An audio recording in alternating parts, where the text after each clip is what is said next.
งดมดอมสิ้นกลิ่นหอมจำยอมร่วงโรยสู่ดินเปรียบใจเขา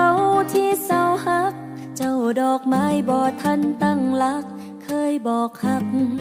วันนี้เพิ่นบอกลา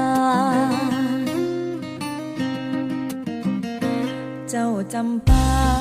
หากว่าเจ้าใจพังเพคนโลเลสิไปเสียดายเฮ็ดหยังแห้งเหี่ยวเฉาแต่เจ้ายังแตกช่อไม่เบ่งบานอีกครั้งจำปายังกลุ่นกลิ่นหอมไปคลุ้งป่าดอกจำปา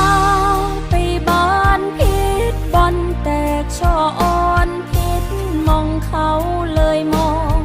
บ่เห็นเช่นความหักต้องหักให้เป็นเจ้าเลือกอย่างพิษเส้นเลือกเสื้อใจเขา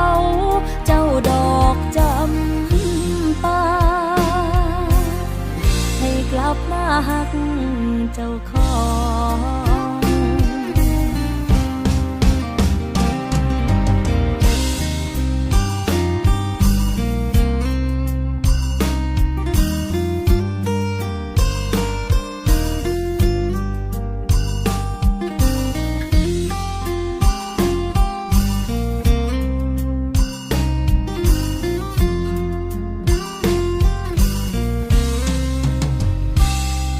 ที่ลอยลองให้จ้องหัวใจเจ้าคือ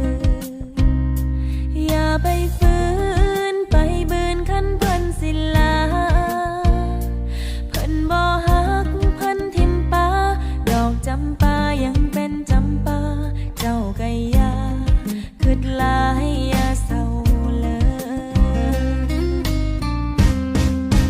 ดอกจำปา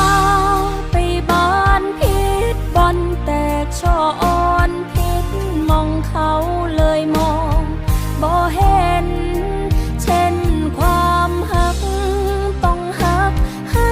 เป็นเจ้าเลือกอย่างพิษเส้นเลือกเสื้อใจเขาเจ้าดอกจ